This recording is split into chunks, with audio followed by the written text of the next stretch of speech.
What's up, everybody? This is the 21st, effectively day 6. Um, I'm doing a little better, for sure. Definitely lost a lot of energy, I'd say, but I think it's just taking a bunch of shit my body wasn't used to, like gabapentin and Valium or whatever. I don't know, stuff that I shouldn't even be telling you guys that I'm taking. That I did take. I didn't take anything today, so I don't, and I don't like that shit. Like, the reason I gotta like tell you guys this is because I don't want to lead you guys on something. Like, for some of you guys, you might take a Klonopin or a Valium or a benzodiazepine or something, and you might get hooked to it. You might be the type person that you know. So I can't recommend that to you guys because I don't want to lead anybody astray here. Like, I don't want to lead anybody on a false flag. you know that the last thing I want is any more addictions. I will say weed's legal now. So I had a little bit of the THC tincture and stuff, and also weed. And because I never smoke, like, this shit's like 70 to 80, all the way up to 90% THC, which is very, very insane. Like, I definitely had a hard time, like, adjusting to that because I don't like weed. Like, I wasn't like a weed head or nothing.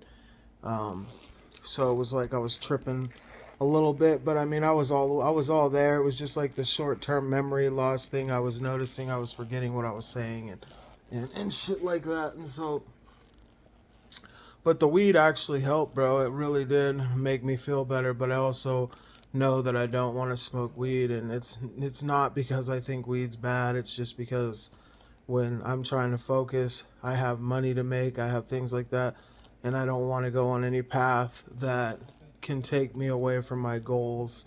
And I feel like weed is a possible thing that, since I'm not used to it, I don't want to take that risk. So I'm going to be careful about when I smoke weed or whatever. And if I do feel like I need it, I'm probably just going to do it at nighttime right before I go to sleep, just to kind of like go to sleep with maybe a little bit of a different outlook. It definitely released something in my brain towards the very end of the night that gave me a good feeling, so I appreciate that.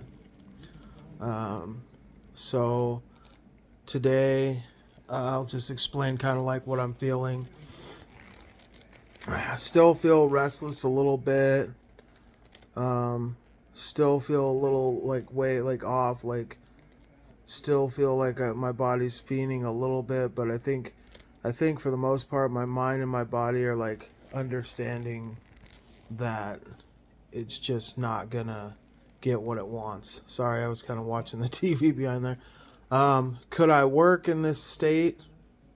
Yeah, like if I had a task that I had to do or complete today, like had to, that I had that was pressuring me, I would, and I actually do have some things pressuring me, like, but it's kind of like a situation with a lady that I know, who I feel like she's just kind of all over the place, and she's the type of woman who wants stuff done but doesn't necessarily want to pay for it and doesn't want to make herself available ever.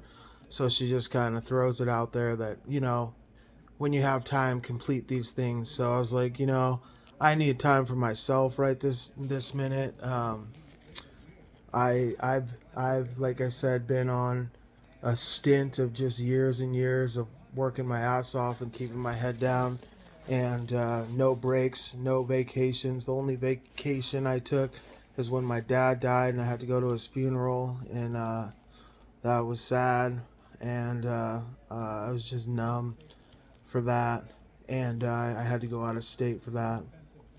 But that was just a few days, and so I mean, my vacations came with sickness. If I was had the flu or something, and I had to sit down for a day or two or three. The biggest day, I think the biggest break I had was like 4 days in that whole period of time, and that was like with COVID. And I literally had to work through COVID. Because I had so much shit going on. I just didn't get a break, didn't get a chance. I was so fucking miserable when I caught COVID, dude, and I still went to work, Unfortunately, you know, because everybody was debating back then if it was even real, you know. Nobody really was taking it seriously where I was at. Like, nobody really, I mean, they were, but it took a while. So, yeah, just like, let me get back to this. So, I feel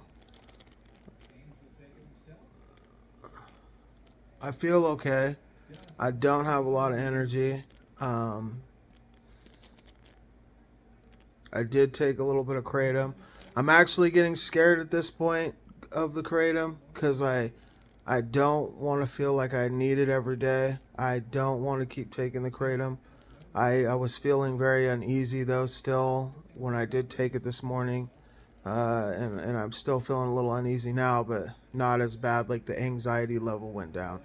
And I'm being very careful with the shit that I'm taking, and I just don't want to make a mistake of getting hooked to anything else or letting my brain fool me into thinking that I'm swapping one addiction for another. And that's why I don't. That's what I don't want. I don't expect that being sober. I'm not expecting all peas and carrots. I'm not expecting that I'm gonna be sober and be like I don't like, for example, I'm not putting a high expectation on sobriety, and I'm gonna tell you why. Because I know that the reason why most people aren't sober is because reality sucks to them. So I don't have a lot of I know what I'm in for as far as that. I know that I'm not yeah, I just know that my journey came from a place from going all the way down into myself, into the to the depths of basically hell, basically nothingness inside of myself.